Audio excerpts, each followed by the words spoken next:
Joy Anna Duggar is one proud little sister. The Counting on Star gushed over Duggar Duggar's latest book arriving in the mail. Duggar has been on a press tour, stopping by podcasts and network TV shows to promote her new book, People Pleaser: Breaking Free from the Burden of Imaginary Expectations.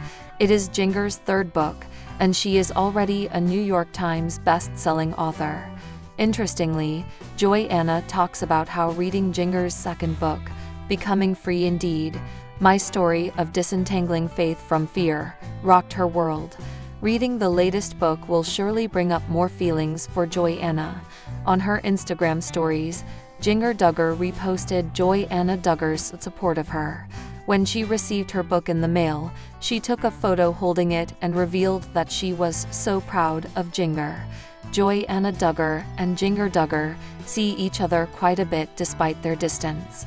Their husbands also get along great, even being great sports for Instagram content. Joy and Duggar asked them questions they likely didn't know the answers to.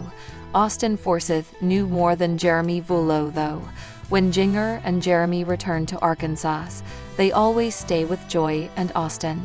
They were back days before Christmas to celebrate Duggar's birthday with the family, which was done at Topgolf. This allowed the couple to do a gender reveal for most of the family members at the same time. Joy and Austin have also visited Duggar and Jeremy in California. They spent time there early last year, checking out the local spots and enjoying rock climbing and other fun activities. They attempt to spend time together as much as possible and frequently connect when possible. The Counting on Sisters have busy lives, but with Duggar and Jeremy welcoming their third child, a little boy, in March, things will change even more. Duggar's book was released earlier this week and is already being discussed all over social media. She and Jeremy spent time in New York City to do press for the book and enjoyed some time with his grandpa while they were there. Joy and Duggar remain close with the former, supporting the latter in her author endeavors, even if it makes her question things in her own life.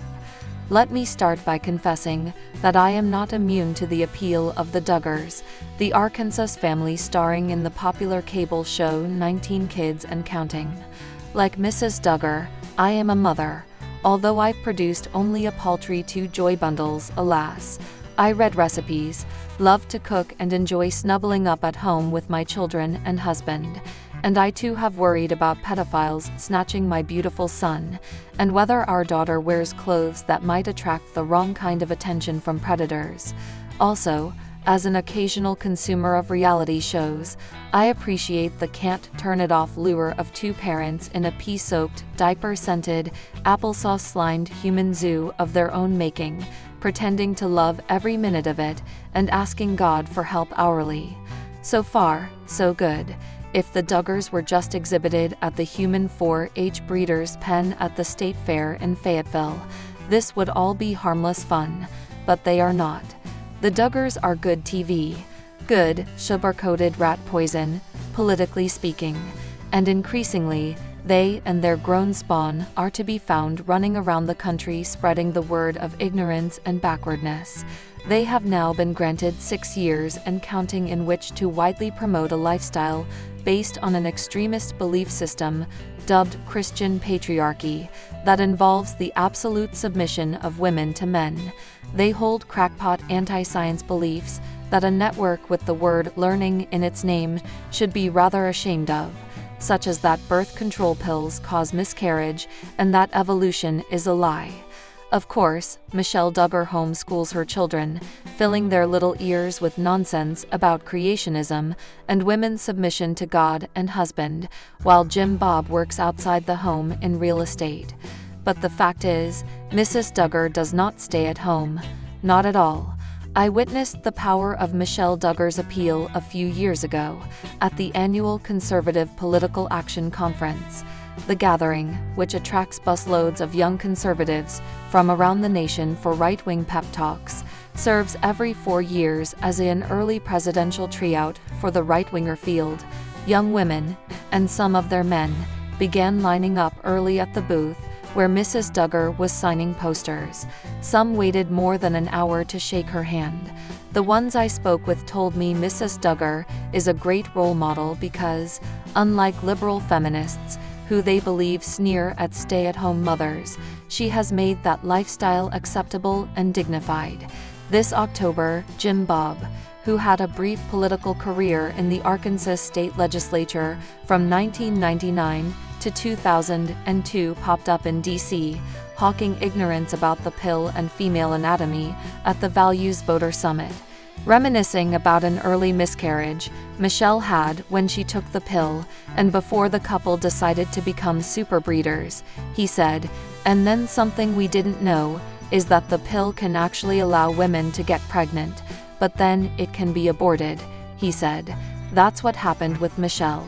Conventional medical science would refute that diagnosis, which Mr. Duggar said a Christian doctor validated, but no one at the Values Voter Summit was the wiser.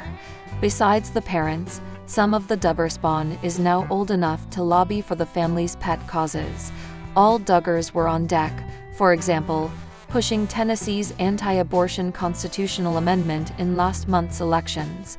The volunteer state kicked women's rights into oblivion, as 53% of the voters approved changes to ease passage of draconian, Louisiana-style abortion restrictions, like mandatory waiting periods between clinic visits and procedures, mandatory counseling, and restrictions on facilities.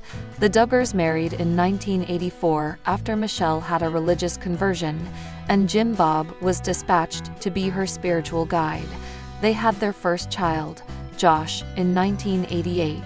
Michelle then began reproducing at a rate of about one child every 18 months. The Duggars are independent Baptist Christian and members of something called the Institute in Basic Life Principles.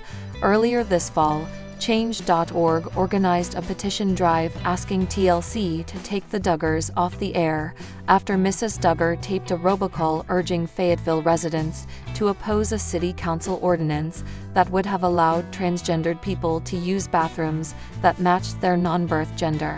"Hello, this is Michelle Duggar," the robocall said. "I'm calling to inform you of some shocking news that would affect the safety of Northwest Arkansas's women and children.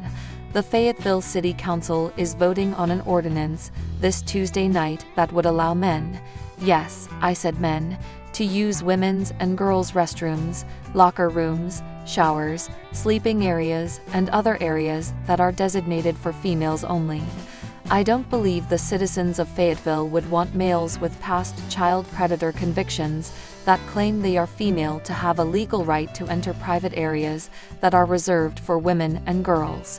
The petition drive garnered more than 150,000 signatures. Meanwhile, Duggar supporters launched a dueling petition drive to keep them on TV, and collected more signatures, minus 200,000 to be precise. "I wouldn't have signed Change's petition. I think the Duggars should stay on the air, but how much more in keeping with the company's name if the Learning Channel invited the Duggars the opportunity to find out what's going outside their narrow-minded cult? Let's see future episodes like Jim Bob takes the kids to Kinky Boots on Broadway, and live from Tontitown, Neil deGrasse Tyson's fireside chat at the Duggars. They do. Jessa Duggar and Ben Seawold got married back in November 2014, but the Duggar family's TLC hit, 19 Kids and Counting, finally aired a 2-hour special all about the couple's nuptials. Here's everything we learned about the November 1, 2014 event thanks to the TLC cameras. The couple recruited volunteers to help with their ceremony and reception, and Jessa controlled the purse strings. Mom Michelle Duggar revealed that her third eldest daughter kept a strict budget and reused many accessories from her sister Jill's wedding. Jill and Ben's wedding was the first event coordinated solo by Sierra, the Duggar family's event planner. "I just plan to make sure I'm delegating properly, make sure I've got all my quantities correct, and pray," she said of the gigantic task of accommodating all 1,000 guests, plus the happy couple.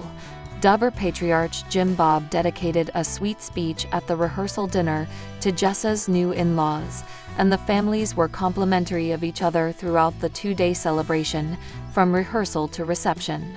Jessa tried to stave off nerves by telling herself she just wasn't nervous about it, but eventually got emotional just like everyone else when Jim Bob began to cry while giving her a pep talk before they walked down the aisle together. The tears started flowing. Once the ceremony started, though, it went off without a hitch. 19 kids actually showed a good portion of the wedding, except for one pivotal moment. As reported at the time, Duggar and her new husband saved their first kiss for an off-camera moment during their wedding day. I can tell you right now they're smooching, and so the bottom line, the more I talk the more they can smooch in private. So if I could just have your attention for 3 hours, joked their pastor when they snuck off to share their intimate moment. Instead of a traditional cake, the couple went with an ice cream sundae bar, and it was awesome. After all was said and done, Jessa and Ben Seawold were pretty pleased with how their special day turned out. We looked back and thought, man, that was perfect.